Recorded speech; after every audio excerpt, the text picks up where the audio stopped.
अधिकारियों के साथ एक परंपरा है कि आप सचिवालय जाते हैं।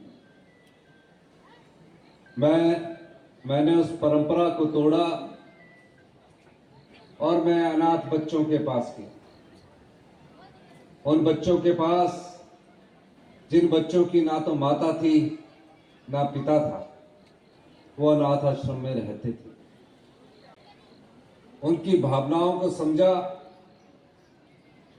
और सबसे पहली हमने एक पुल का काम किया कि मुख्यमंत्री सुख आश्रय योजना लाकर आज हिमाचल प्रदेश में 5000 बच्चों की पूरी शिक्षा का खर्च 27 वर्ष की उम्र तक सरकार उठा रही है। और जब मैंने प्रदेश के खजाने को खंगालना शुरू किया तो पता लगा कि प्रदेश चलाने के लिए आपके पास सिर्फ 1 महीने का धन है। मैंने पूछा ऐसा क्यों है? कहा कि पिछली भारतीय जनता पार्टी की सरकार ने आपकी संपदा को लुटा दिया। 5000 करोड़ की रेवड़ियां चुनाव जीतने के लिए बांटी गई। हेलो, आज हम सरकार में हैं। हम 5 साल के लिए सत्ता में आते हैं। हम ये सोच कर नहीं आते हैं कि जो आपका धन है, जिसमें गरीब जनता का खून पसीने की कमाई है, वो अपने राजनीतिक लाभ के लिए हम बांट दें। इस संपदा पर समाज के अंतिम व्यक्ति जो गरीब है उसका भी अधिकार है। और उन व्यक्तियों में मैंने अगर किसी की आवाज सुनी तो सबसे पहले उन बच्चों की आवाज सुनी कि उनको उन संपदा का अधिकार मिलना चाहिए। वो बच्चे थे जो अपनी माता को खो चुके थे, अपने पिता को खो चुके थे। आज उन 5000 बच्चों को हर महीने हम 4000 रुपया दे रहे हैं। अगर कोई बच्चा डॉक्टर बनता है, इंजीनियर बनता है, नर्स की ट्रेनिंग करता है, कोई भी प्रोफेशनल कोर्सेज करता है या गवर्नमेंट कॉलेज में पढ़ता है, उसकी फीस का पूरा खर्च हिमाचल प्रदेश की सरकार दे रही है।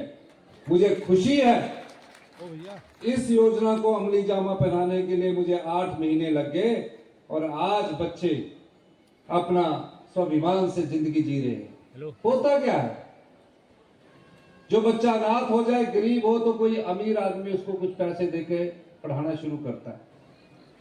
कभी उसकी फीस नहीं आती तो वो बेचारा उनकी तरफ देखता रहता है कि मेरी फीस आएगी। मन में एक दर्द छुपा रहता है। हमने उनके दर्द को दूर किया। ये हमारी पहली योजना थी।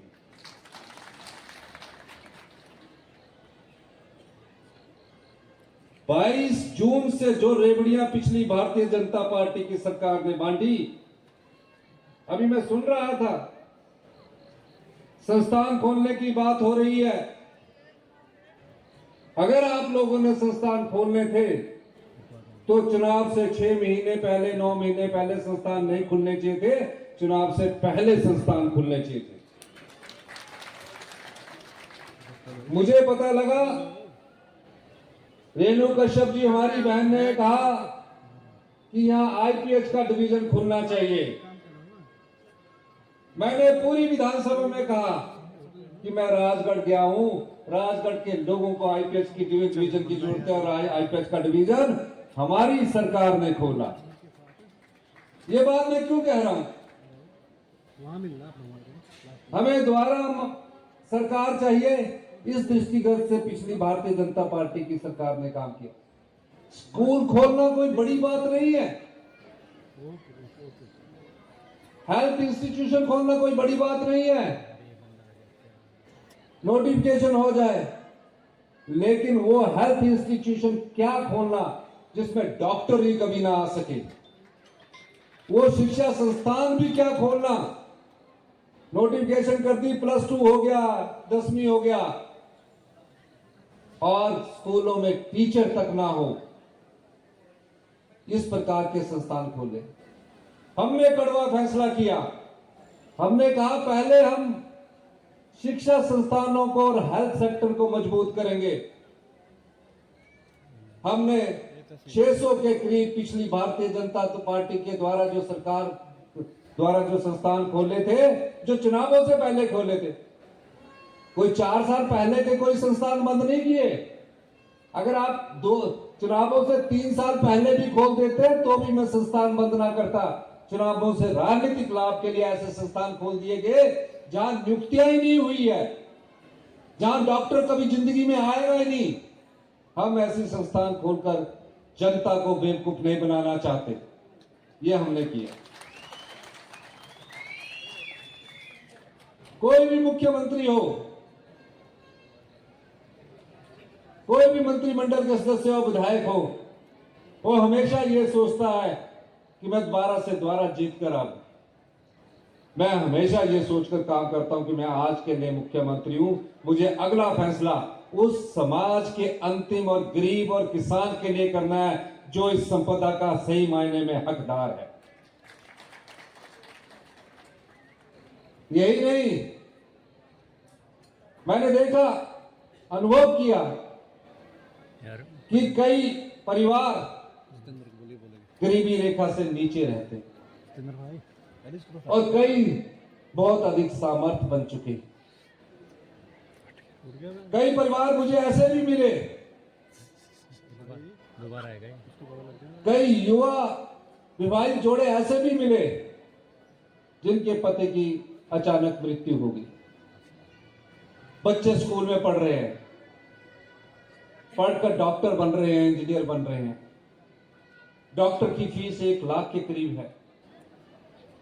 हमने कहा ऐसे बच्चों के लिए अचानक किसी के पति की मृत्यु हो जाए और हमारी कोई बहन विधवा हो जाए जिसका बच्चा डॉक्टर बन रहा है, इंजीनियर बन रहा है, उस पर उसकी पढ़ाई का खर्चा कौन देगा? और हमने इस वर्ष मुख्यमंत्री सुख शिक्षा योजना शुरू की जिसमें 23,000 विधवा बच्चों के पढ़ाई का खर्चा पहली कक्षा से लेकर 27 साल की उम्र तक हिमाचल प्रदेश की सरकार उठाएगी। ये उन बहनों के लिए जो किसी के सामने हाथ ना पसारे, स्वाभिमान से गर्व से कह सके कि सरकार हमारे बच्चों की पढ़ाई का खर्चा उठा रही है।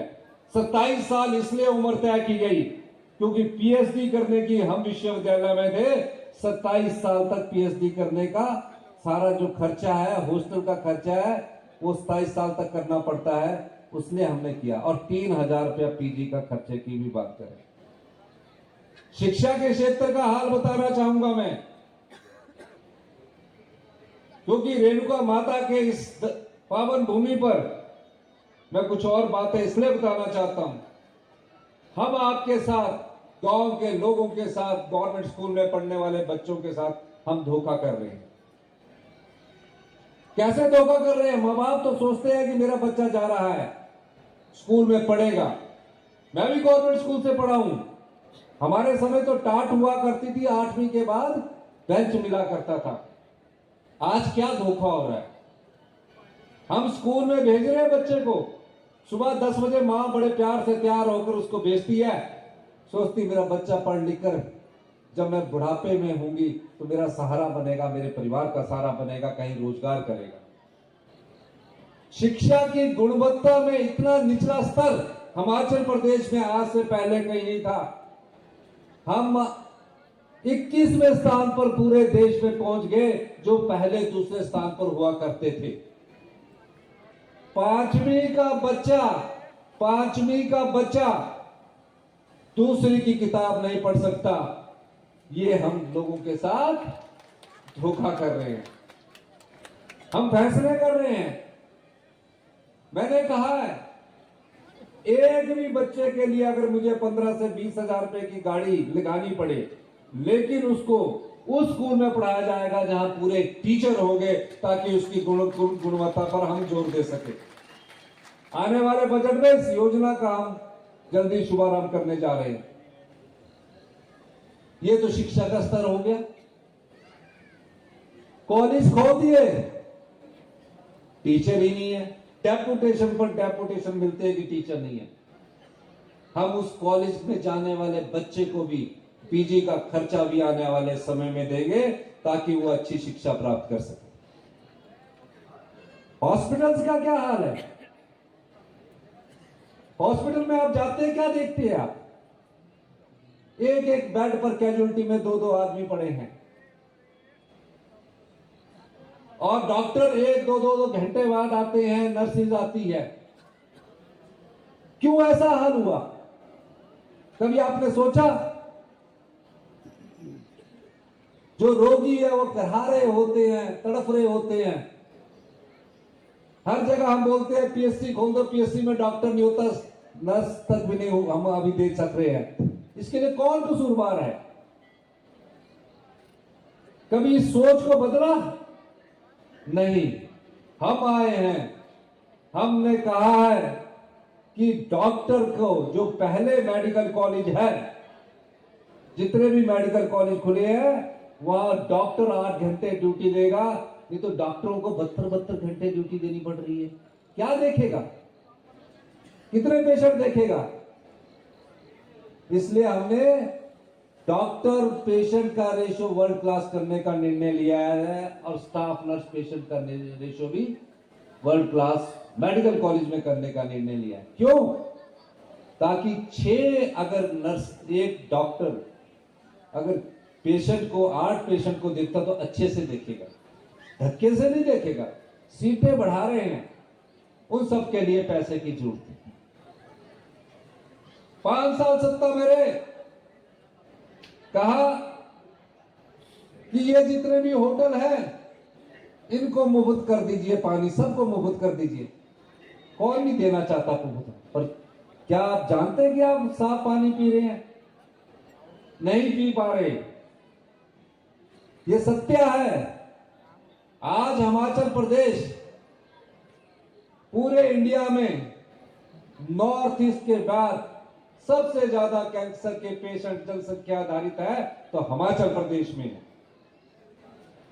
आपके पानी में कितनी क्लोरीन की स्मेल आती है, कितने चूने के पानी की स्मेल आती है, जो आपकी शरीर की ताकत को कमजोर करती है। और जैसे ही शरीर की ताकत कमजोर होती है आपके अंदर बीमारियां अपना रूप धारण कर लेती है। क्वालिटी वाटर नहीं दे पा रहे, क्वालिटी एजुकेशन नहीं दे पा रहे, क्वालिटी हेल्थ सिस्टम नहीं दे पा रहे, संस्थान खोले जा रहे हैं, मुफ्त में हम रेवड़ियां बांटते जा रहे हैं। क्यों? जब मैं दे सकता हूं, एमएलए, मंत्री, ब्यूरोक्रेट क्यों नहीं पानी का बिल दे सकते हैं? आप जो गरीब जनता है जिसके पास 100 रुपया कमाने की भी मुश्किल आती है, उन लोगों को हम उनकी संपदा का अधिकार देंगे। जो देने की क्षमता रखता है उसे हर चीज देनी चाहिए। 100 रुपए पानी का बिल क्या होता है जो देने की क्षमता रखता है? क्यों नहीं सरकारी कर्मचारी दे सकते? बिजली माफ करने की बात आ गई, कहा 125 यूनिट माफ कर दो। हमने तो अभी भी 125 यूनिट को बंद नहीं किया, हम तो दे रहे हैं।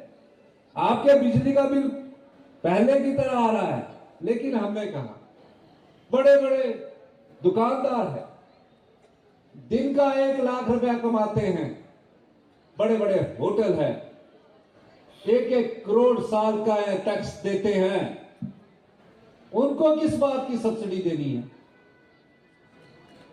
किस बात की सब्सिडी देनी है? और जब हम सब्सिडी देते हैं तो जो गरीब का हक है उसको काट कर सब्सिडी देते हैं ताकि वो और अधिक धनवान बने।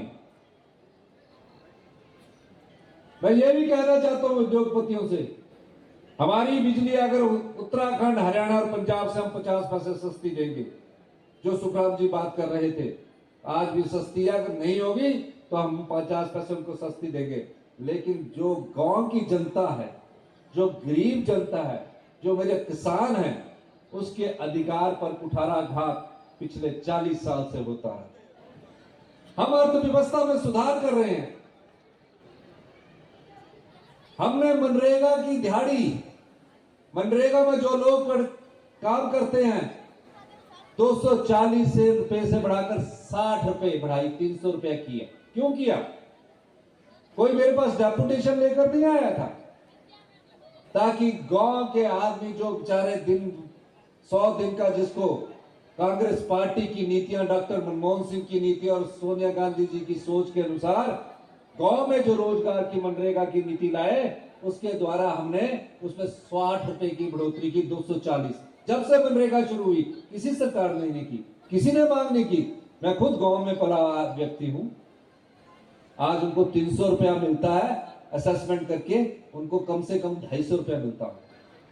कभी किसी ने सोचा कि गांव में जो मक्की उगाएगा, पर मक्की उसको गोबर आधारित उगानी पड़ेगी।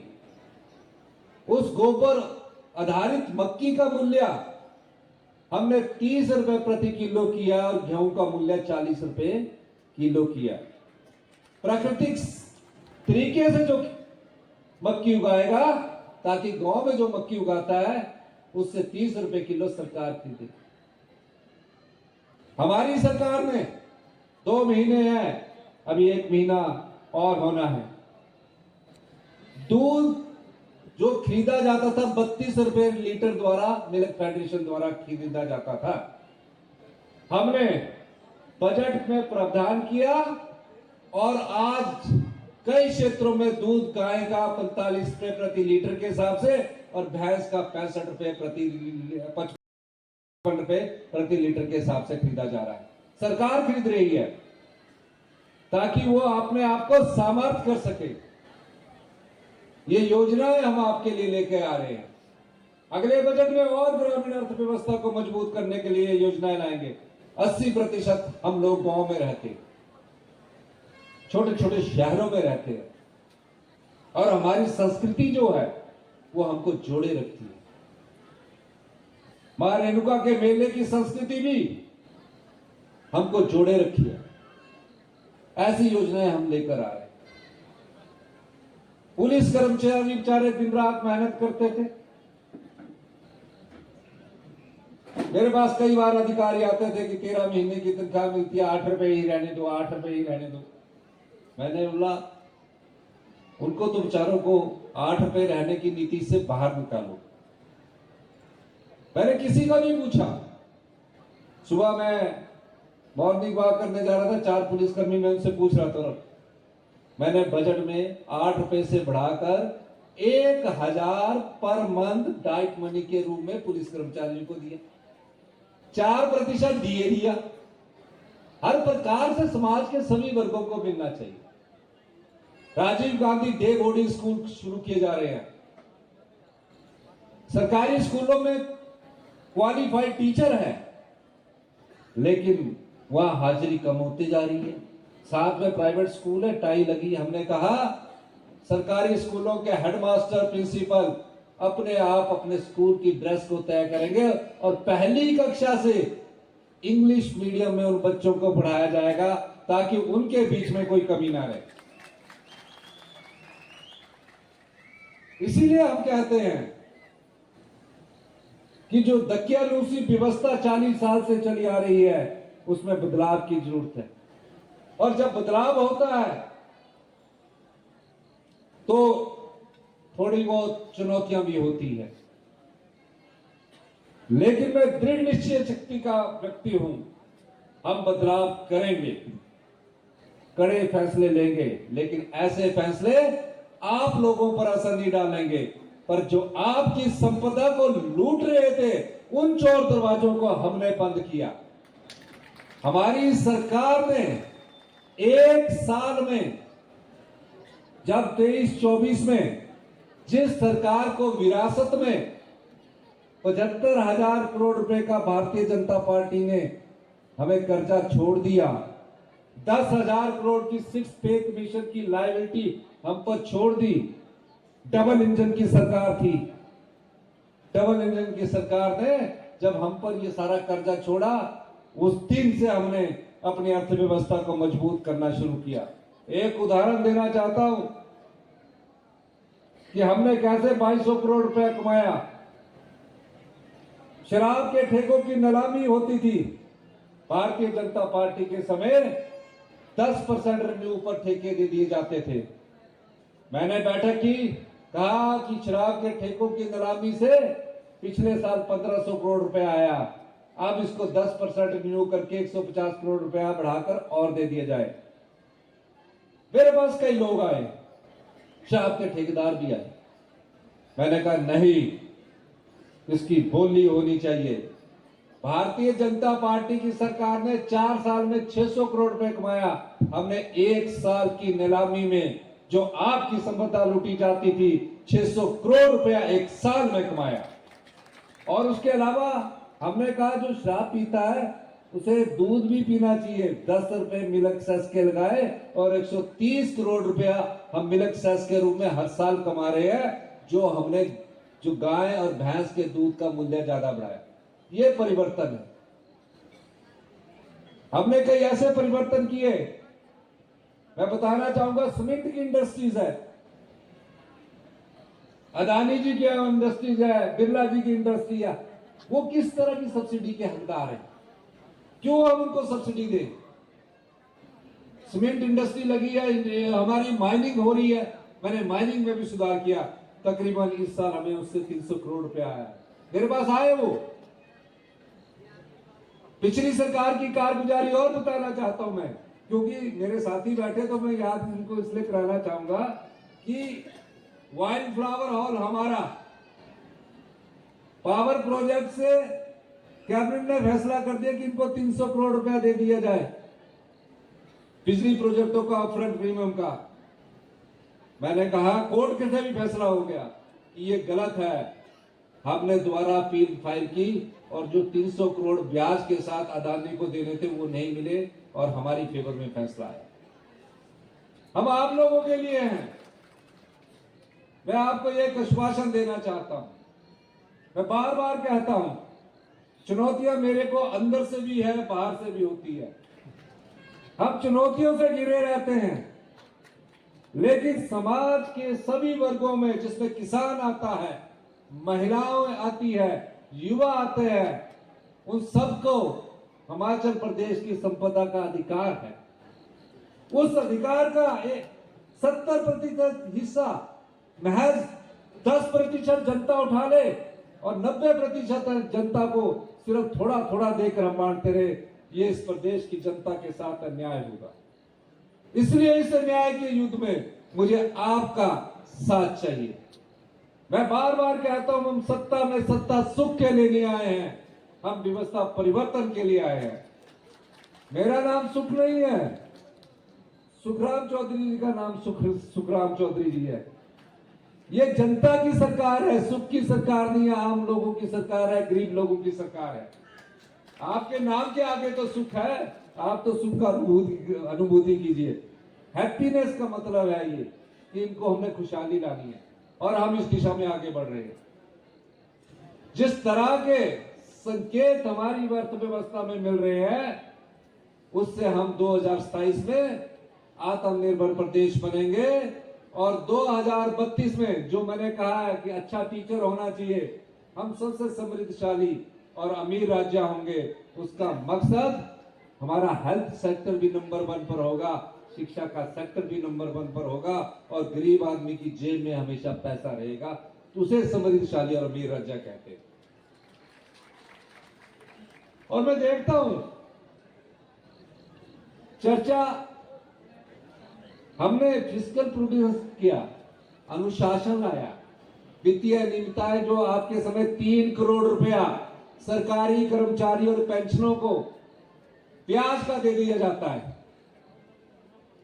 2000 करोड़ रुपया हम सरकारी कर्मचारियों को पे और रिटायर्ड कर्मचारियों को पेंशन का देते हैं। उस पर कितना ब्याज देते थे आप?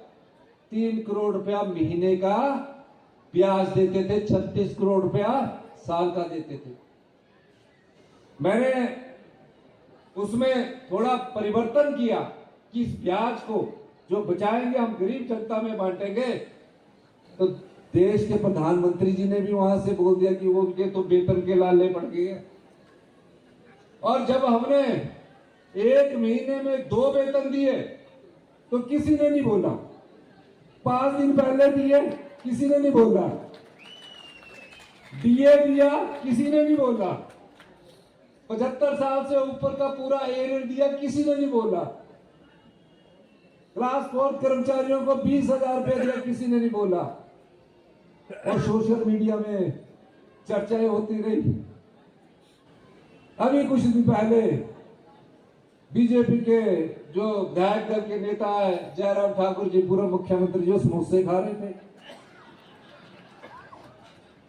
अब मैंने लगा कि वो किस समोसे को खा रहे, कुछ दिनों बाद वो समोसे की दुकान ना खोल ले और कहे कि हम समोसे ही खिलाने लायक रहे। पर एक बात कहना चाहता हूं मैं, पिछली भारतीय जनता पार्टी ने आपकी संपदा को लुटाया है। हम आपकी संपदा के संरक्षण में बैठे हैं। दावे के साथ कह सकता हूं 1500 रुपया भी देंगे। ओल्ड पेंशन स्कीम में सरकारी कर्मचारियों का जो अंशदान है, मैं सांसद सुरेश कश्यप जी से भी अनुरोध करूंगा कि वो उसमें हमारे भी 4-4.5 हजार करोड़ रुपया है, और सरकारी कर्मचारियों के अंशदान के लिए जिनके ओल्ड पेंशन स्कीम दी है, उनके भी ईपीएफ के रूप में जो 12% कटता था, वो आपके पास 9,000 करोड़ रुपया है। वो तो हमारे कर्मचारियों और अधिकारियों का पैसा है, हमारा पैसा है, हमें वापस कीजिए। तो ये आप लोकसभा में उठाएंगे क्योंकि अंशदान है, क्यों उस पर कुंडली बैठ के बिठा के बैठे हैं? इन लोगों को दे दीजिए। दूसरा, हाटी का जैसे ही हमारे 12 घंटे के अंदर मैंने राज्य सरकार से नोटिफिकेशन हाटी के लिए करवाई है। हमारे वकील